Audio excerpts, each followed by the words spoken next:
I'm Roger Anionson. We're here with just a little bit more about Better Brains by Design and some of the real structure of what we're working with. I'm here with Michael Patterson. And Michael, what I want to talk about now are the 3 levels that you've got, starting with goals. If you can review those quickly, and then I've got a few questions about that. Okay, you're talking about the strategic plan, when you're actually developing an individualized strategic plan to build your own better brain. Right. The idea, we're borrowing from strategic planning, you know, that's been done for years in business, in the business world. But when you're facing some kind of overwhelmingly large like the rest of your life and the brain future you've got.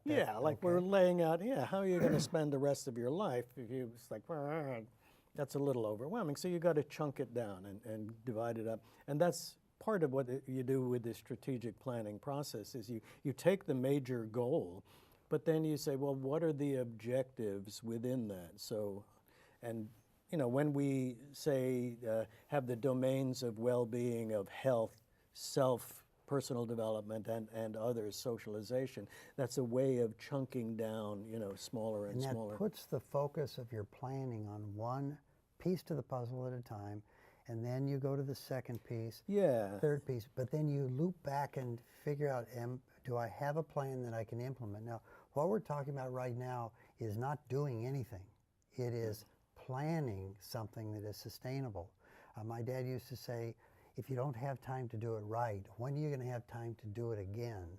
And those false first steps can sometimes set you back and have you fearful of even trying again because it failed one time.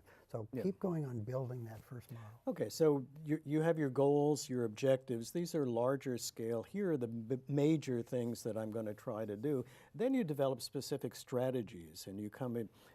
We go through this process in our training and our seminar of helping people generate a number of ideas, because frequently the first strategy you come up with will sound good, but you ought to generate a lot of strategies and then pick the ones that are actually working. And you're comparing the strategies that you've developed, and not in a 30-minute session or even a certain time period, but they come to you over a period of time that's thinking. It may be days or even weeks, but it's getting those pieces, and don't try to remember them all. You're writing them down, and maybe you'll take the best parts of one, a little bit of another, see what they look like in an overall strategy. So we've got the goal of better brains.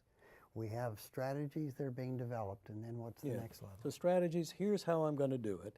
And then you go even further down to specific tactics. Once you've decided on a strategy, that this is basically how I'm going to try to get at the major goal, excuse me, then the tactics are really specific actions. And is there a time period that you think is the perfect time to allow a tactic, or are they a wide range? It really depends on what the tactic is. Right. You know, some of the, using an example, if you're wanting to improve your diet and you decide you want to cut down on the amount of sugar you're eating, so one tactic might be to throw away the sugar bowl. Right. You know, so that tactic, once it's done, you're over with. You've completed your tactic. And for some people that might work.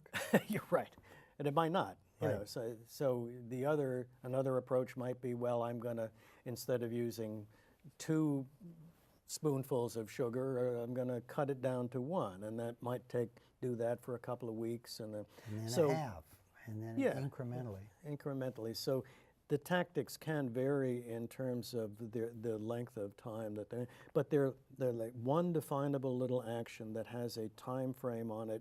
You know, if it's sugar, it's every time I have my cup of coffee, or if you're going to go and start an exercise program, I'm scheduling it on Tuesdays and Thursdays. Here, because as the tactics, and you built the ramp with the strategies, with the tactics as parts of the ramp. So those are steps that build the entire foundation and the stairway, the support for the ramp.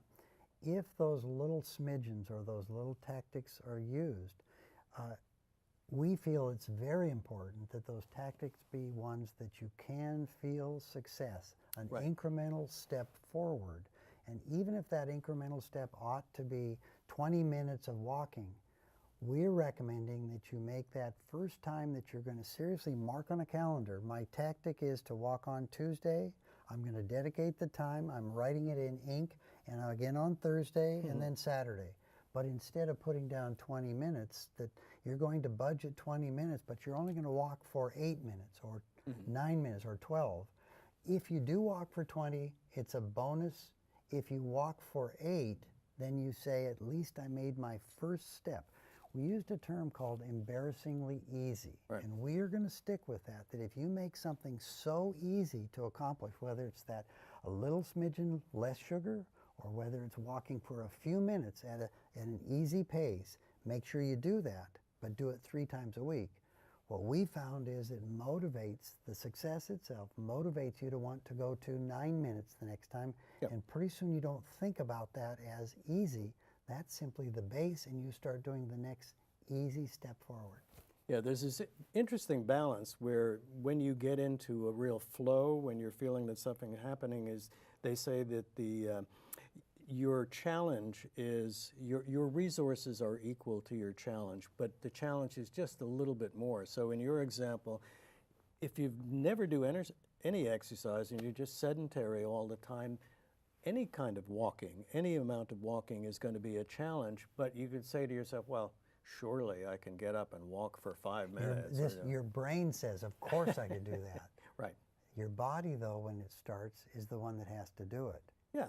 Okay. But your point is well taken. If it's embarrassingly easy, it's like, okay, I can at least do that. It gets you up and gets you started. And then, as you say, you build on that. It's these incremental steps up the ramp, and eventually you want to, as you gain more confidence, as your body gets stronger, then you can continue to develop and you can take somewhat bolder steps. We want that bolder step not to be the first step or even the following few tactics, but the boldness comes when you don't realize that you're missing something. And this goes with studies on volunteering and studies with almost any behavior change that starts slow but gains that confidence, that if you have that subject told that they can't do whatever it was they were doing, their body has reached a new balance and they feel like something's missing and they want to do it. And that's that point where we can say, now you're ready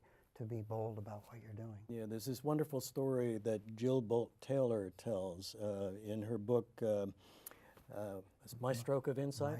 And her wonderful TED Talk is a companion. Go ahead. Well, she had this massive stroke to her left hemisphere, wasn't it? And really knocked her out, and she couldn't even do anything but lie in bed for a while. And she tells this story of eventually deciding, well, this is crazy. I can't just spend the rest of my life lying in bed, so I've got to sit up. But the prospect of sitting up was like, oh, how am I possibly going to do this? And let me point out that when she had her massive stroke, it didn't affect her body, it was the brain. The brain could not send signals to Jill's body to sit up. Even though she mentally wanted to, it was impossible. Yeah. So what she decided to do, and she describes it very movingly in the book, is she just started rocking a little bit at a time, just rocked. She said, I'd rock, and I'd rock, and I'd rock some more. And gradually she began rocking a little bit further each time. And she has this wonderful phrase, and I'm not going to remember it well, but she said, you keep doing it until it becomes graceful and elegant and somehow, at first it's a struggle, but eventually you do it enough and it begins to feel integral to what you're doing. And just by rocking and rocking, eventually she got to the point where she sat up. She rocked enough, and it was like this was a major leap forward that she wasn't even sure she could do, but it was these little incremental steps at a time, and it was grit, perseverance, heroically taking those little steps and moving forward. So it was a very inspirational story, I thought. Well, and that's the comeback, that the plasticity has the potential, but the person has to actually understand that it's not going to come quickly.